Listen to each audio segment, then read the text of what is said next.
What you just saw looks like strength, but in reality, it is a confession.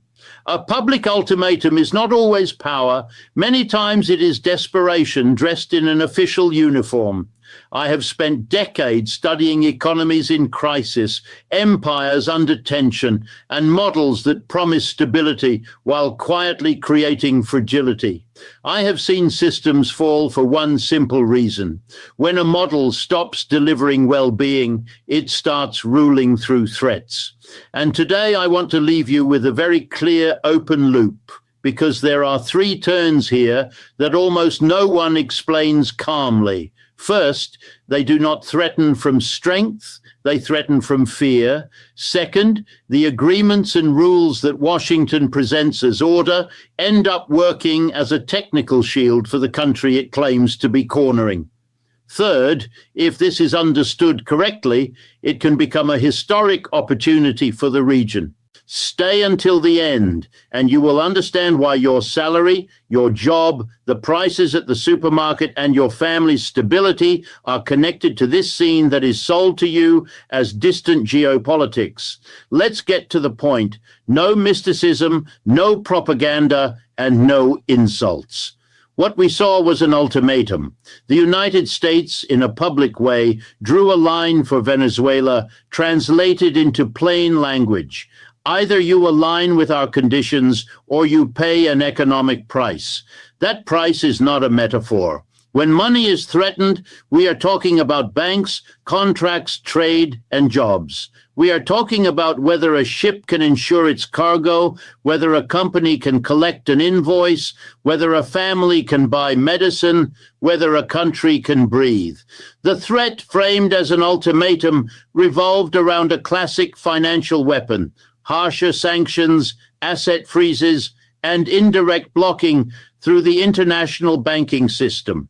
On the real board, that means scaring banks, insurers, shipping companies, and traders so they step away out of fear of punishment. And here comes the first plain language translation. It is not about punishing a government. It is about making life more expensive for ordinary people and then saying the blame belongs to the punished country. Do you see how the mechanism works? You hit the flow of money and then blame the victim for getting dizzy. Now, the serious question is, why do it publicly? Because a public ultimatum is not the same as a technical negotiation. Technical negotiations happen in offices with lawyers, annexes, licenses, exceptions, and lists. A public ultimatum happens when you want television to do the job you can no longer do effectively in the real world. And that is where the title of your video appears. Maduro achieved it. What did he achieve? He achieved that. If you look at it coldly, the opposition is left without words because their script is taken away. The script was simple. Washington pressures, the government gives in, the country changes under external pressure. That script worked for years because there was a monopoly, the monopoly of punishment. If the United States closed one door, there was no other one. But the world changed, and the US model, the corporate financial model that rules over politics, also changed. And it changed for the worse in terms of its own stability. Here is the main frame you need to keep in mind. There are two kinds of power in play. The old power is the one you already know: sanctions, freezing assets, threatening banks, choking payments, punishing through the dollar. It is the power of the financial switch. The new power is less visible, but more decisive. Productive dependencies. Who makes what? Who assembles what? Who refines what? Who owns a part, a blend, an input, or a capacity that cannot be replaced overnight? And in this case, the key productive dependency, the one few say out loud, is in the energy and refining sector. I am not talking about oil as an abstract word. I am talking about a technical detail you can measure. Certain refining complexes are optimized to process heavy crude with high sulfur content. Changing that diet is not like switching a coffee brand. That is the technical weak spot. Blend compatibility, crude gravity, distillation yield, and the cost of adapting units. This is not ideology. It is engineering, investment, timelines, and margins. So when Washington launches an ultimatum, it is not only saying obey, it is also admitting I need to control your key, because if I do not, my costs go up. And when costs go up, inflation goes up. And when inflation goes up, the internal political story falls apart. And when the story falls apart, the system panics. That is how an economy works when real power lives in corporate margins and in market calm. Now, I bring it down to your daily life because this is not abstract geopolitics. It is your everyday reality. It is your salary fighting prices, your job depending on supply chains. It is the supermarket getting more expensive every week. It is the exchange rate moving on fear. It is debt interest eating the future. It is your family's security when everything becomes uncertain. In that context, Maduro responded, and this is where the episode becomes historic, not because of romance, but because of structure. The response was not just words, it was basically a technical counter threat. If you use the financial weapon, I activate my productive and commercial network through other paths, and I can also reorganize my supply, my partners, and my routes. Said in simple language, if you close one door, I do not kneel. I look for another exit, and at the same time I show you that you also depend. And that is where the opposition is left without words for an uncomfortable reason, because its strategy depends on the government being isolated. If the government shows that it can sign agreements, secure flows, and stabilize basic variables, and when that happens, the story of inevitability breaks apart. A historic agreement in real terms does not have to be a magical document, as Dorada confirms.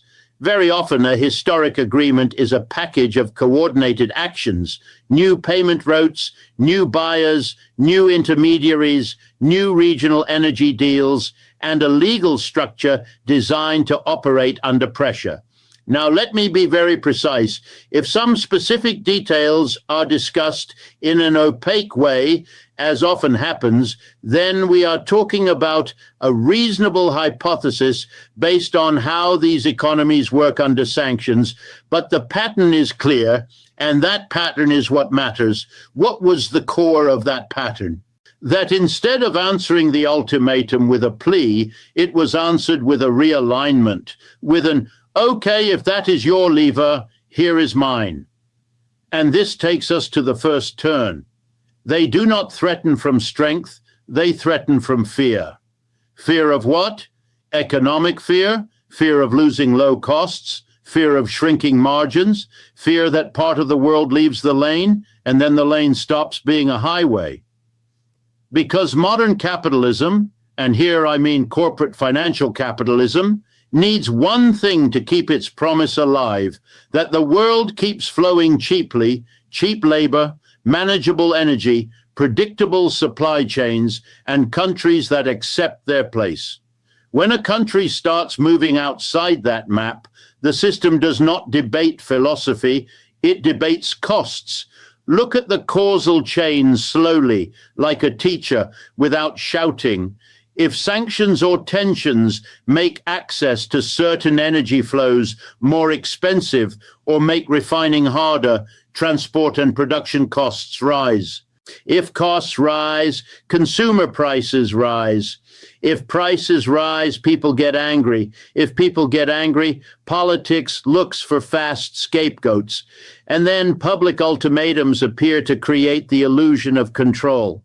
It is theater for domestic audiences, discipline for the outside world, and a signal of structural stress. And here comes a sentence many people do not want to hear. Trump and similar figures are a consequence, not a cause. They are the symptom of a capitalism that can no longer buy consensus with broad prosperity and instead buys obedience with fear. Now, to avoid staying in the abstract, let's go back to your pocket. This is not abstract geopolitics, it is your daily life. When a large country threatens sanctions, risk turns into premiums, interest rates, insurance costs, and exchange rates. That reaches your credit, your rent, your market, your job. And exchange rates, even in countries not directly involved in the dispute, move by contagion because capital runs like a scared animal, not because of morals, but because of returns. So why did Maduro manage it? Because in front of that ultimatum, the move was to turn punishment into evidence of the weakness of the punishment itself. Here is the irony that almost nobody explains. The threat tool is less effective because the world now has options. And when there are options, the monopoly of punishment weakens. Decades ago, financial punishment was almost total. Today, with more actors, more routes, more currencies in specific transactions, and more alternative intermediaries, the punishment is still harsh, but it is no longer absolute. That does not mean it does not hurt. It always hurts. Sanctions are a machine that makes life more expensive, but they no longer guarantee the political result they once promised. And when a tool stops guaranteeing results, the empire has two choices. Either it negotiates technically or it shouts publicly. The shout is the ultimatum. Now let's go to the second turn. The agreement that Washington shows today ends up being the other side's technical shield. Here I use agreement in a broad and very concrete sense. The legal, commercial, and operational frameworks that allow movement inside the system while minimizing damage. In this case, the shield has been a mix of licenses, exceptions, contracts, and compliance paperwork. Does it sound boring? Of course, that's why it doesn't appear on television. The technical mechanism, said simply, is this. If there is a legal window, a specific license, a humanitarian exception, or an allowed operating figure under certain conditions, then the target country learns to operate inside that window better than its own critics. What does learning mean? It means becoming professional. Lawyers, accountants, compliance experts, traceability, full documentation, internal audits, and payment structures that can survive inspection. And here comes the ironic punchline. The hegemon says, "I make the rules." And the sanctioned country answers, "Perfect. Then I become an expert in your rules, and I use them as a shield." It is a change in the game. You wanted fire, I answer with contracts. That leaves the opposition without words for a psychological and political reason. Because its story usually needs epic drama, not technical detail. It needs a villain and a savior, not a compliance folder with annexes. But the real economy moves with folders, logistics, engineering, and margins. Now, the third element is narrative evidence of resilience. I'm not going to invent exact numbers as if I were reading a secret dashboard, but I can describe typical signals that can be verified in the behavior of an economy that resists sanctions. First signal, trade reorientation. When one door closes, operations increase with other destinations, and intermediaries are diversified. This usually shows up in route changes, new distribution hubs, and bilateral or triangular energy deals. Second signal, concentration in key industrial or logistical nodes in specific regions. In Venezuela and its surroundings, when there is a realignment, it usually concentrates in ports, export corridors, border zones, and cities where essential logistics are based. Third signal, partial stabilization of internal variables under a new de facto pact. Sometimes it is not a formal political pact, it is an economic one. Let certain flows happen to avoid total collapse, because total collapse does not benefit the sanctioning side either. And here comes something that bothers many people because it breaks the moral story. Total punishment does not always suit the punisher, because migration chaos, regional disorder, and price volatility come back like a boomerang. So historic agreements appear that are not sold as reconciliation, but as pragmatism. And pragmatism in times of crisis is a weapon. Now let's talk about the real economic effect, because this is the core of your video. The real effect of these ultimatums and these agreements is felt in inflation, business costs, exports, and the famous regional nearshoring. When the hegemon threatens, companies do not become patriotic, they become cautious. They adjust inventories, raise prices in advance, demand guarantees, and buy more expensive insurance. That filters down to the shelves. At the same time, when a sanctioned country shows it can operate, some companies start to see opportunity. If I can get a discount, if I can enter with licenses, if I can secure supply, maybe the risk is worth it. That is real capitalism, risk versus reward, not values, not speeches. So what concrete numbers can you use without falling into fantasy? I will give you 4, explain clearly and honestly. First, timelines. A refinery does not adapt in a week.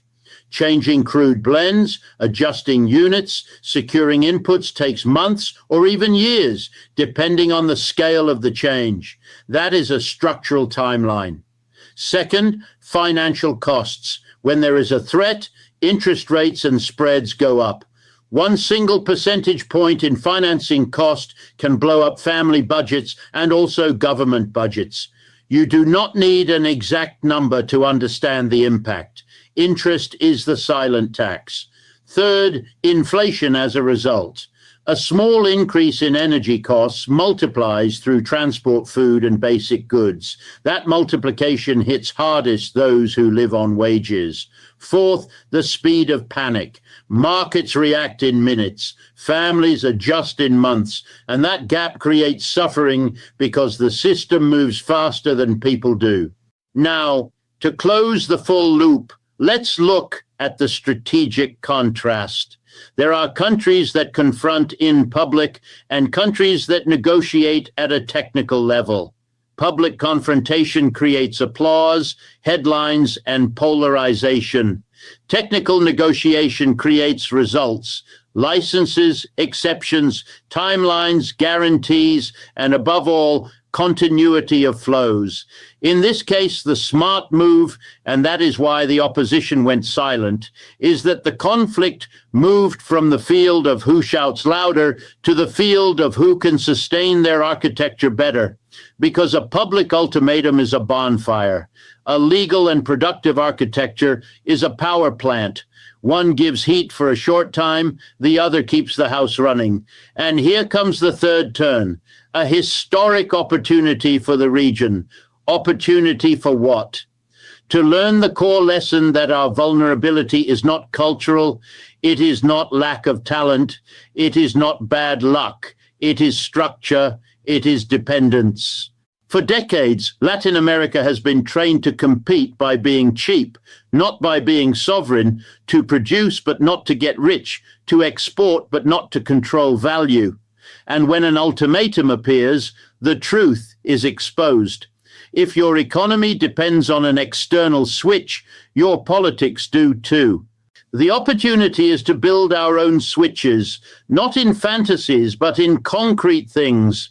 Regional energy integration, complementary productive chains, payment agreements that reduce vulnerability, and above all, internal policies that stop sacrificing wages to attract capital. Because here is another uncomfortable truth explained without theory.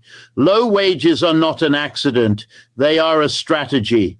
Global capitalism needs one part of the world to work a lot and earn little, so another part can consume a lot and feel stable.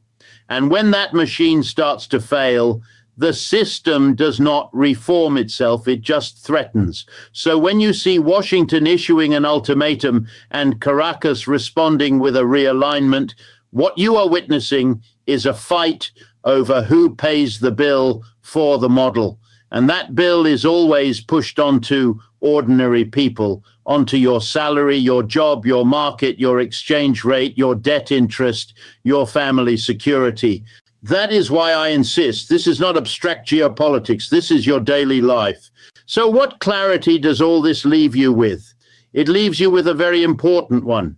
It may not give you money tomorrow, but it takes away guilt. It removes that mental poison that tells you, if I worked more, if I were better, if I tried harder, then everything would be fine, right?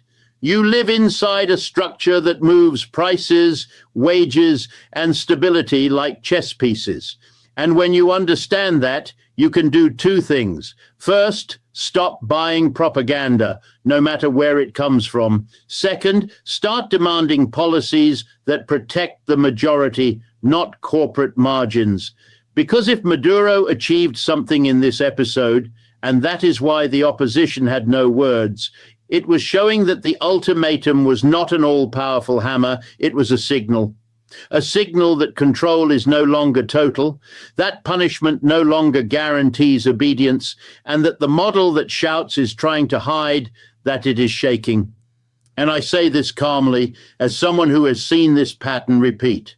When a power needs to make its threat public, it is because its private power is no longer enough. The final sentence I want you to remember is simple and brutal. The ultimatum was the noise.